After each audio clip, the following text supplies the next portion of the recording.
Hi everybody, welcome to my channel, Living in the Red Dot. This is May from Singapore. Today I have 3 perfumes for you from the house of Cleef and Arpels. And the first one will be called First. It's called First. It's an EDT, and this was released back in 1976, so it is an older perfume. However, this is not a vintage bottle, so this probably has been reformulated.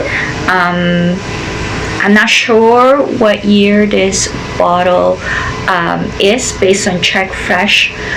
It might be a 2007 bottle, because you kind of have to go back like every 10 years or so, because the codes, they reuse it every 10 years.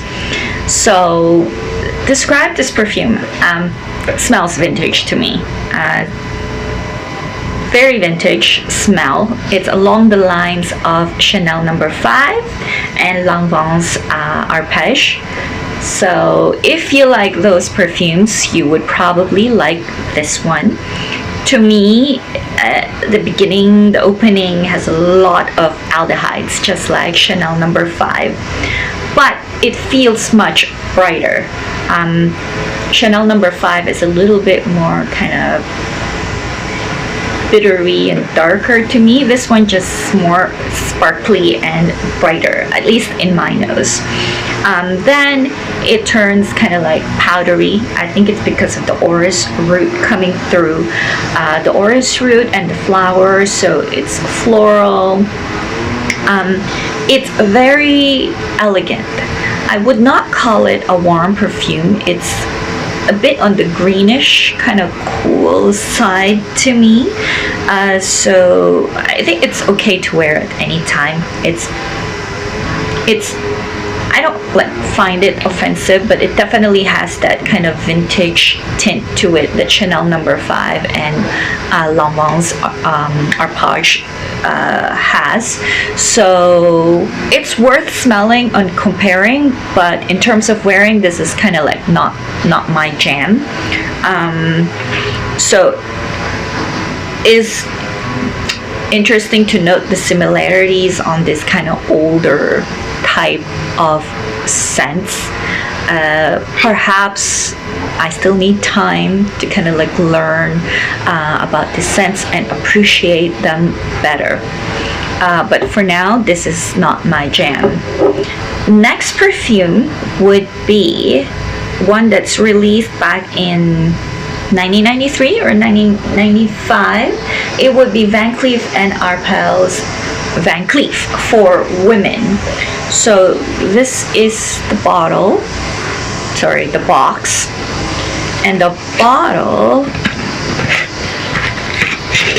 looks like this, and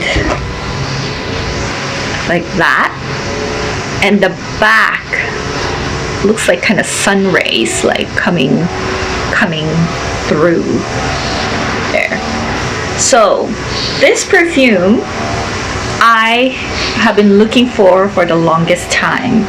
I could not find anyone selling a used bottle or a bottle, a brand new bottle, until somebody posted that they were selling one miniature, and I'm like, I'm all over it. That's mine.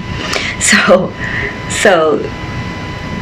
I'm interested in this because I saw in Fragrantica that this is listed as one of those kind of like beast performing perfumes. Now again, I cannot compare if this is beast type perfume indeed, but for sure it's a very, very 90s perfume. It's an extroverted perfume, in your face perfume, power perfume for women with, you know, big shoulder pads. Like, I am here. So this is yellow, bright, marigold, along the lines of La Poème, but it's also aromatic.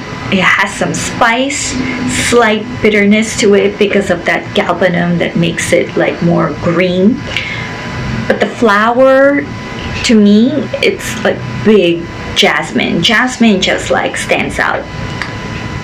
And I think it's the geranium that gives it that aromatic feel.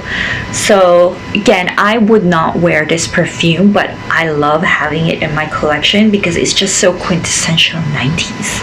It's like what I remember 90s perfume to be like, you know, when you have those magazines and you open them up and they have those sample perfumes in there, like you kind of take off the sticker and then smell it.